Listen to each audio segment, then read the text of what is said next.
Thank you, Sherry. I just want to do a quick shout out to all of the grands who are here and extended family members.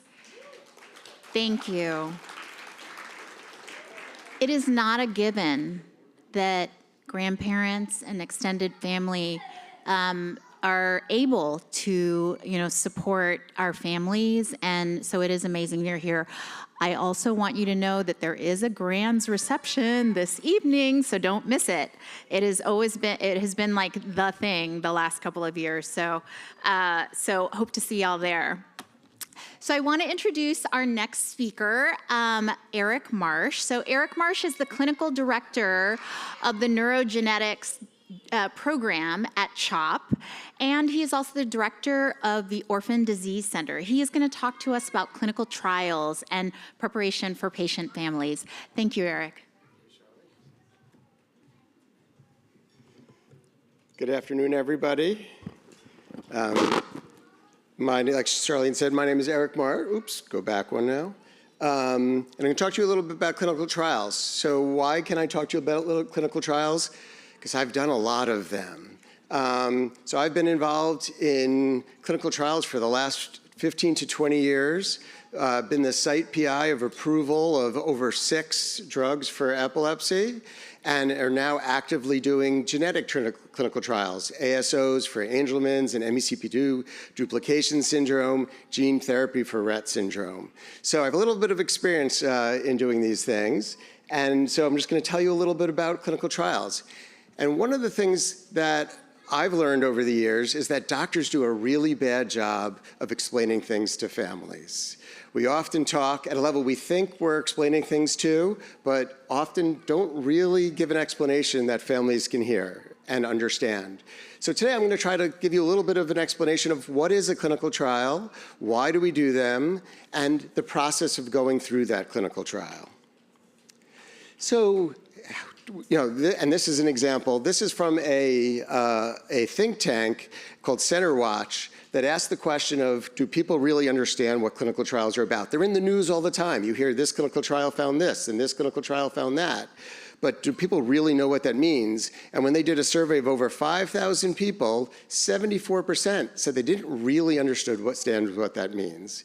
And that's okay, right? That means that the media is not doing a good job of explaining things. That means that the physicians aren't doing a good job of explaining things. So what is a clinical trial? So it's a systematic approach to determine the safety and the efficacy, how well it works, of any intervention on people. They're necessary for advances in medicine. You really need to know if a trial is working, if a drug or a procedure or an intervention is working, by doing a trial to test whether it works or not. And you also want to make sure that it's safe. And trials aren't necessarily just for that new drug or a gene therapy. They can also be to determine whether one existing drug works better than a different drug, or if a particular type of care works better than a different other type of care. And so you guys have heard already today, and we'll hear more later, about all the exciting science that's happening in the STXBP1 field. And all that science is being done to learn about what STXBP1 does, how when it's not there, how it alters the brain to lead to the symptoms that all of your children have. And in doing that, you also hope to not only understand the disease, but find a therapy or a treatment for that disease. And then that starts a process. So all what you're hearing about is this preclinical research, but then it starts a process of going into clinical trials, and eventually, hopefully, where drugs get to market. So this preclinical phase is long. It can take a lot of time and a lot of effort and a lot of money. And for ultra-rare and rare diseases like yours, the community is often really involved in that. The community is often really important in raising money to allow the research to happen, to move forward. Because while the NIH is amazing and funds a lot of work, there's a lot of rare disease out there, and there's just not enough money for everything to go along. And then after you have a potential target or something that you're going to be working on, there are actually called IND-enabling studies. That's investigational new drug studies. These are studies to make sure that that new compound, that new thing is safe. And these are done in rats, they're done in other small animals, and they're often can be done in non-human primates. And then this then moves on to the clinical trial. So what I'm showing here are the phases of a clinical trial that happens for your typical small molecule, your typical drug that is approved for most conditions. For genetic therapies, this happens a little differently, but I think it's important to give a good overview of how the clinical trial process works as a whole. And so the first phase of a trial, called phase 1, is where you just give it to people to make sure it's safe. And this is dose, you try a few different doses and you just make sure it's safe. You're not really looking to make sure that it's working, you just to see if it's safe. And it's often done, it can be done in healthy volunteers, obviously not for genetic therapies, but for small molecules, it can be done in healthy volunteers. Once you know that it's generally safe, you move on to a phase 2, which is also primarily a safety trial, but it starts to look at the efficacy of the drug or how well a drug's working as well. Then you move on to what's called the gold standard trial. This is a phase 3 placebo-controlled trial where you're really testing to see how well the drug works. And also on a broader population, any safety signals that come out. And then once a drug's approved, it gets out into the market, and most companies are required to do what's called post-marketing surveillance or phase 4 studies, where they're looking at long-term effectiveness and long-term safety of a drug. And it's often in this phase where safety signals come out that were not found in the earlier trials. And a good example of that is thalidomide from the 1970s, where it was used for nausea in women. It was safe in clinical trials, but then when it got to a larger population, it resulted in limb deformities in a lot of the babies who were given it. And there are multiple other examples of that that have happened over the years. So even if you go through all of this, you're not guaranteed that things are going to be safe, but this is the most comprehensive and clear way of getting through this process.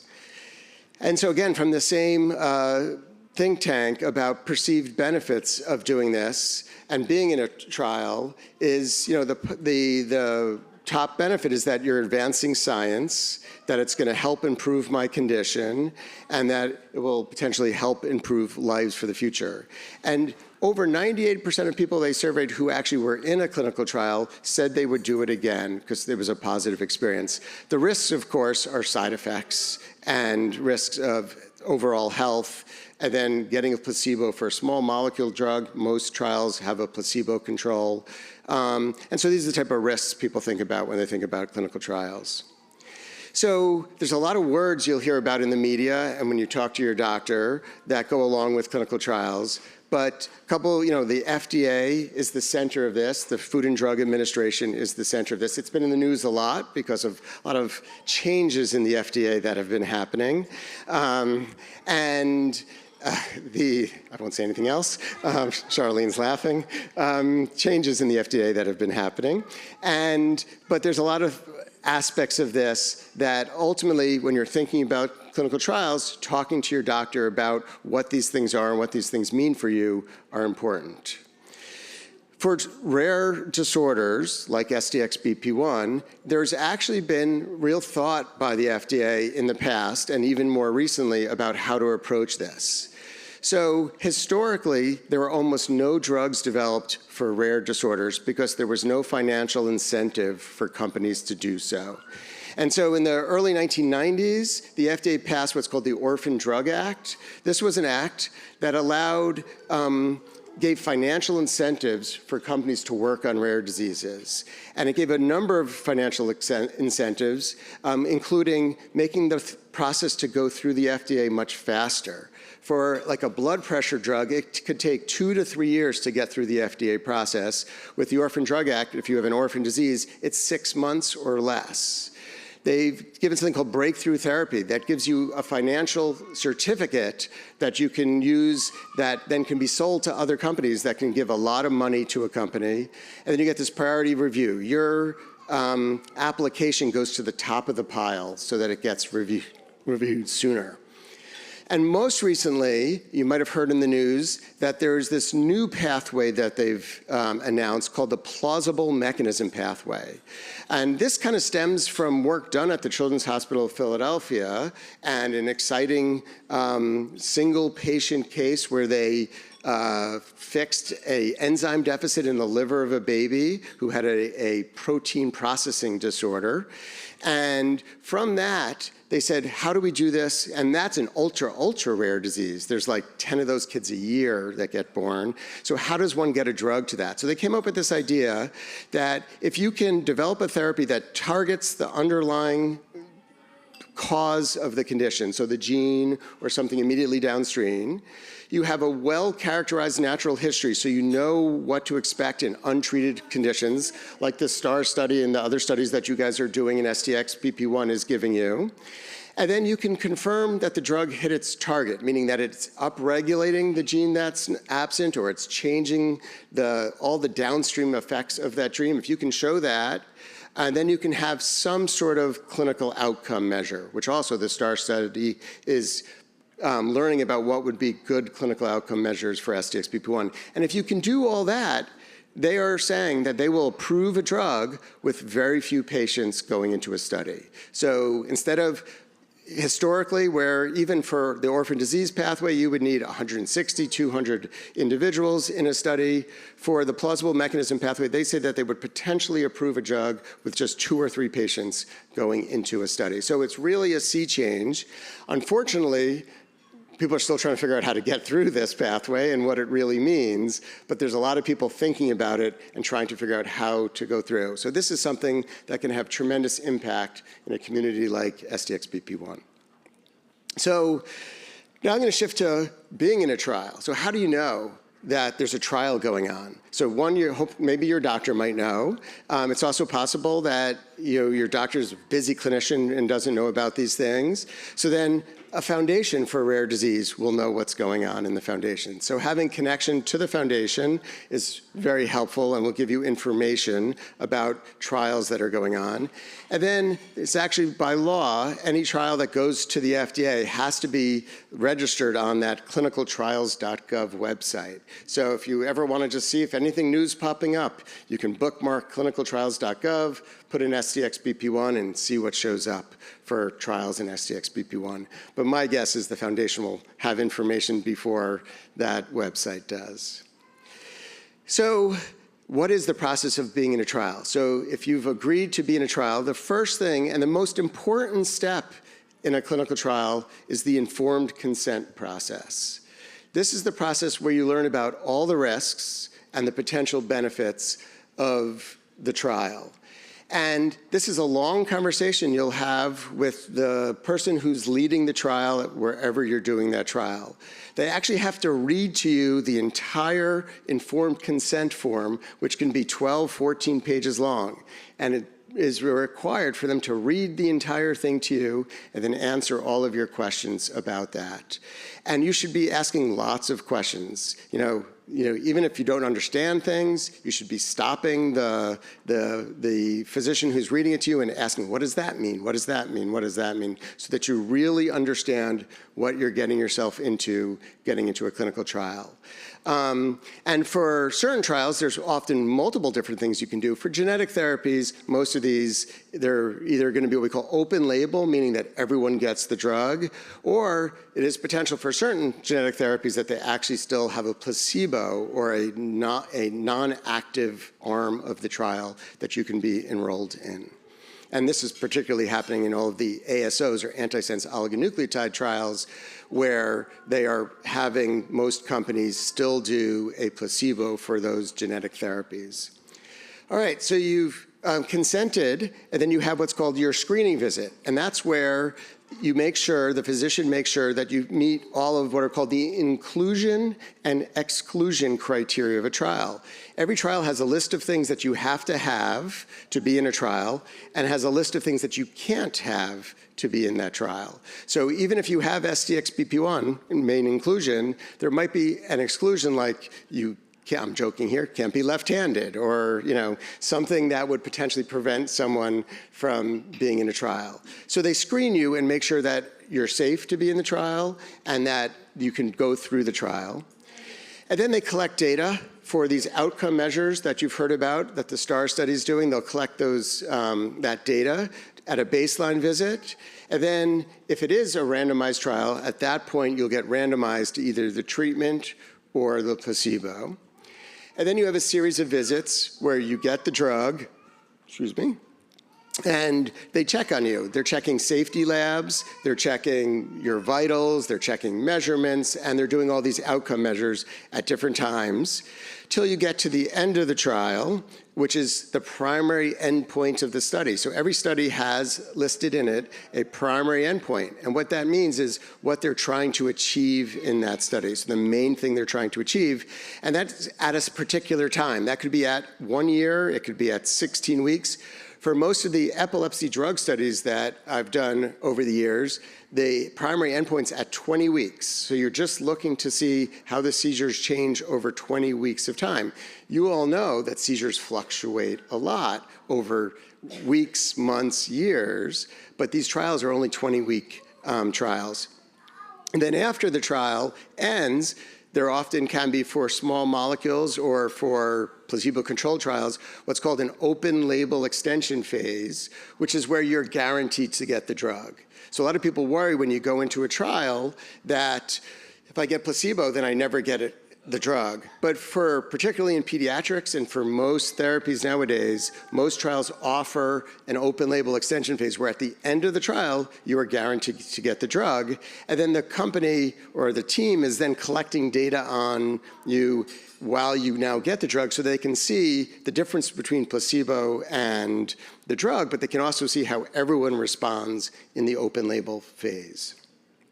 So randomization is just flipping a coin. Turns out it's a little bit more complicated. There's not actually someone in a back room flipping a coin. They do try to ensure that there's equality of from site to site, of ages, of, and for genetic diseases, often of types of mutations or severity. So those types of things are often balanced across the trial, but really and ultimately is just flipping a coin. Are you in the trial? Do you get the drug or do you get the placebo? And then you will get, when you start a trial, a schedule of events, which will list everything that has to happen during that trial. And this is just a top of a schedule of events from the trial that I was in, which just shows you there's the screening, and then there's the active study period, and then follow-up visits at 6 and 12 months of age. And you get consent, and then physical exam and medical history gets collected throughout the trial. And when you're in a trial, you will be your child will be going through a lot of different procedures. You've heard about EEG, so there might be multiple EEGs that they have to have. There'll be a lot of blood being drawn in a clinical trial. There's actually rules for the size of the child, how much blood is allowed to be drawn, because we don't want to be vampires and suck out all the blood of an individual. So there are rules based upon the weight of the child, how much blood is being drawn. There's a lot of questionnaires you're going to have to answer, and it could be tedious and tiring, but it's really important that you complete everything that you're asked to do, because it's that information that will allow us to say whether the drug is working or not. And then often there are diaries you have to keep, particularly for conditions like STXBP1 that have seizures. You're going to have to keep a seizure diary where every day you're going to have to enter what seizures the child had. And they're often, if your child has multiple seizure types, you actually have to mark each one. And it could be in paper. At CHOP, we prefer paper seizure diaries. If there's any companies here, I'll say that again. We prefer paper seizure diaries because the electronic ones always break. But most companies are all moving to electronic things nowadays. So you want to keep this information, and it's important. And then some of the important things. So you can leave a trial at any time. So if you're in a trial and something changes in your life, something happens, you're actually able to leave a trial, and there's nothing that the physician or the team can do. There's one caveat to that I will say here and now, is that for gene therapies, which are one-and-done therapies, theoretically, you could still leave the trial, but that would then ruin it for everybody else. because they need to see what's happening after you get that drug. So you really is a commitment to stay in this throughout. And while legally you can leave, you really shouldn't. If you're going to do a clinical trial, you should have a commitment to see it through. As I already said, most of these phase 3 trials have an open label extension phase. And the reverse of that you can leave is theoretically the physician who's taking care of you can kick you out of a trial if you're not filling out your seizure diary, or if you're not showing up to your visits, they can just end the trial. And for a trial that the dose happens over and over again, that means you stop getting the drug. So therefore, there's reasons to do and follow the instructions of the physician. And if it is a placebo-controlled trial, neither you nor your physician will know what you're getting. Right? So they really are blinded, meaning neither person at the site will know what you're getting. And most cases, even after the trial's over, they don't unblind the trial. So it remains blinded, so you'll never know. Now, if there's an open label extension phase and you start getting the drug and something dramatic changes, you will take a pretty good guess you were on placebo. But you really officially won't know what you're on. And then, one of the things that you hear a lot in the news now is this kind of these precision medicine trials. So all the genetic trials that, things that you're going to hear about this afternoon, about the different potential genetic therapies, are under this rubric of precision medicine, where knowing the genetic change allows one to target the pathway specifically, as opposed to more traditional things where it's symptom-based treatments of things. And how much time do I have? Just 8 minutes, okay. So, one of the important things for rare genetic disorders are these gene-based trials. And these are trials that target the genetic deficit or defect itself. So once you know the gene, you consider ways to ameliorate why the gene or how the gene is not there. And really, over the last 15 years, this has exploded to where for multiple genetic conditions, and even using genetic therapies for non-genetic conditions to alter cholesterol metabolism, to alter blood pressure and things, that you can manipulate genes to permanently change a person's blood pressure or their cholesterol. And there's many different ways to do this. Now, one thing to note, that the first genetic therapies actually happened in the late 1990s, and the concept of using a virus to get it into a gene into cells came out in the late 80s and early 1990s. The other ways you can target a gene is by replacing the protein. That's called protein replacement therapies. You can replace the gene, or gene replacement therapies. You can target the RNA. So one of the pictures I did not bring today is the remembering your biology. So you might get little PTSD as we talk about biology, but you have DNA that turns to RNA that turns to protein. So if you know the protein's missing, can you give the protein back? It's often hard for brain conditions because it's hard to get proteins into the brain, but it's often done for other metabolic conditions where you can do protein replacement therapies. And then you can target the RNA, so that middle step, and you can do a lot of different things to target the RNA. And then most recently, there's this idea of editing the DNA. So gene editing, there's different names for this because they have slightly different technologies, but CRISPR is the original term that many people have heard. Now there's something called base editing or prime editing, and then you can have RNA editing as well. And these trials are being used not just in rare neurologic disease, they're being used for all types of disorders, for cancer, for neurology, for cardiology, for hematology. And so there's been some really good successes in this realm. And I just want to show you, and these, you're not supposed to understand these graphs here, but just wanted to say, so the first enzyme replacement therapy was actually approved in 1991. It was for a rare metabolic disease called Gaucher's disease. And then shortly thereafter, another mucopolysaccharidosis, which is a deficiency in that enzyme alpha L iuronidase. try saying these things 3 times fast, where they were able to show that you can actually fix many of the symptoms in these individuals by putting the protein back, putting the enzymes that were missing back. And then the story that got many people in the neurologic space excited was the first approval for a neurologic disease, which was for spinal muscular atrophy. You guys might have already all heard about this. Spinal muscular atrophy is like Lou Gehrig's disease in babies, where the anterior horn cells, the primary motor cells in your spinal cord, die when they're babies, and then they have no motor function, they stop breathing, and they typically die, type 1 SMA die by the age of 2.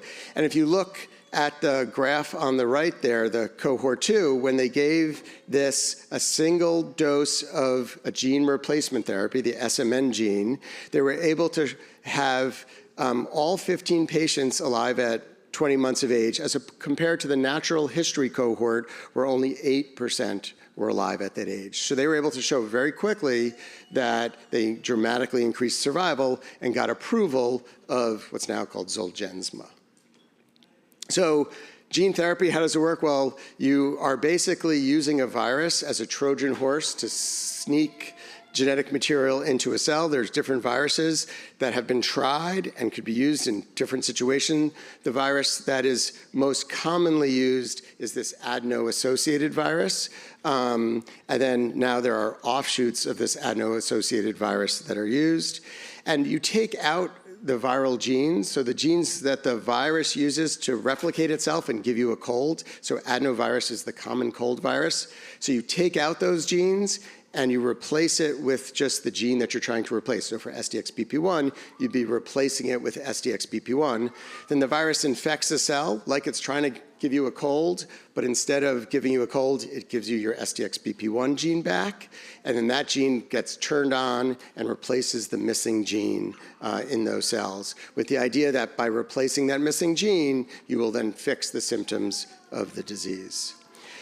How does one do this? Well, for brain disorders like STXBP1, you have to get it into the brain. And viruses, people are working on viruses that cross the blood-brain barrier. It's still not quite there yet.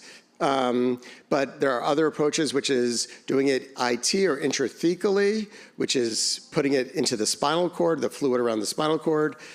Intracisterna magna, which is putting it in the spinal fluid behind the cerebellum.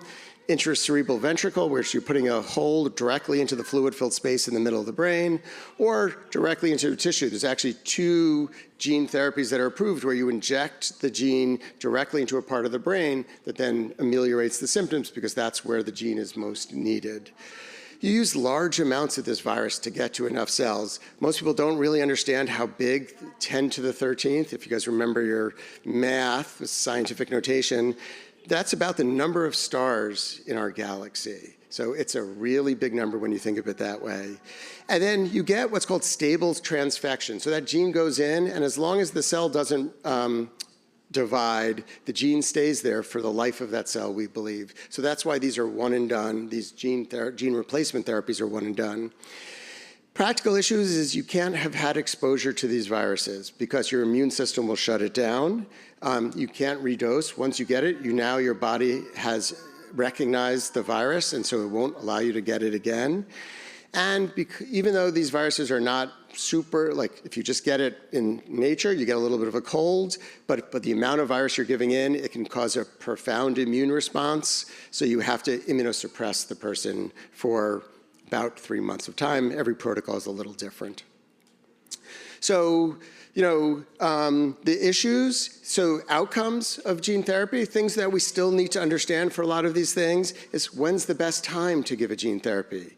Do you need to give it right when someone's born? Do you need to give it when someone's 3? Do you need to give it, can you give it at any time? For most things, we believe, based upon work done in Rett syndrome, in the Rett syndrome mouse, in the late 1990s, a lot of these neurodevelopmental disorders, even if you give it late, you can fix a lot of the symptoms. And so we're all hoping and thinking that that is the case, that timing might not necessarily be that important, but we don't know. And then How long will these last? We think they're going to last for the life of the person, but we don't 100% know yet because these are all new therapies. Dosing, you want to give enough of this to get into all of your cells, but that you have to balance that with the potential toxicity of giving someone a lot of virus or giving someone too much of the gene. And then ethics of gene therapies. The science is continuing to move forward. So are there going to be better future treatments? If you can only get it once, when do you make that choice? These are things that you'd have to talk to your doctor about, and they're really kind of complex things to think about. But it's something that we all should be aware when you're thinking about all the exciting science that's going on here. And just to touch on safety issues, so these are all big words there, and I don't expect you to read them or know them, but that the gene that you put in the cell can integrate or can get into the person's DNA, and that can actually lead to a tumor, we think very, very rarely. These viruses like to go to the liver. Everything likes to go to your liver, so it can damage your liver, and that can cause a problem. And they can cause problems in blood cells. They can cause problems in neurons. And so there's a lot of safety issues that your physician will follow while you're doing these things. And with that, I will end and take any questions if people have it. Thank you.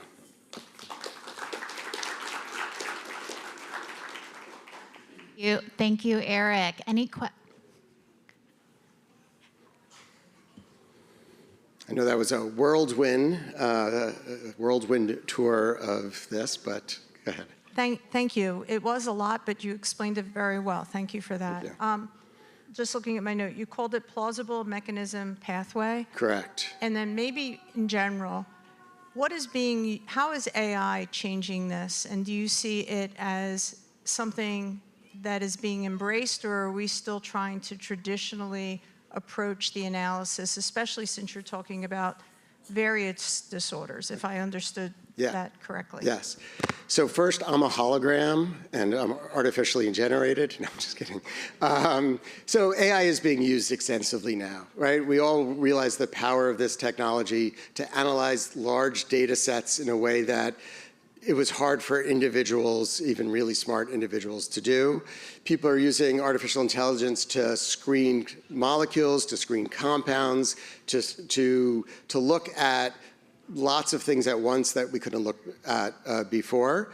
And people are using it to analyze clinical data, right? So to get insights from clinical data, large clinical data sets in ways we couldn't do before. So it's being used rather extensively now, not just in STXBP1, but for all of medicine right now. There's a bunch of companies that have sprouted up where they're using AI-based compound generation tools to study particular rare disorders and non-rare disorders. Across everything. It's being used for cancer, it's for cardiology. Oh yes, I would imagine every institution is doing this. And if you write a grant and you say you're going to do this the old-fashioned way, you're probably going to have a harder time getting a grant. But at the same time, you can't just say, I'm using AI, you have to explain what you're doing in that. And then there was also her first question around plausible mechanism. Maybe you could talk a little bit more about the case that happened at CHOP. Yeah, so you've probably heard of baby KJ, was in the news a lot. This is a child who had what's called CPS1 deficiency. It's a problem of metabolizing protein. So ammonia gets up in the baby, and that could be toxic and fatal. And they were able to very quickly, people at CHOP and Penn were able to quickly use one of these base editing techniques to put the editor in the baby's liver by putting it in the blood. It got into the liver, and it corrected the genetic defect in 1% of this baby's cells so that the ammonia came down, the baby was able to eat normally and able to get out of the hospital and not have any of the bad things that would have happened to that baby. So they were able to show that that clearly worked, right? So one of the big questions with a drug is a placebo effect? Is it something else going on? But based upon, they knew the gene, they knew the genetic defect, they could correct that and show that it worked. That got the FDA thinking about, can we do this more broadly? And that's basically the basis of this plausible mechanism pathway. Thank you. Any other questions for Eric? All right. Oh.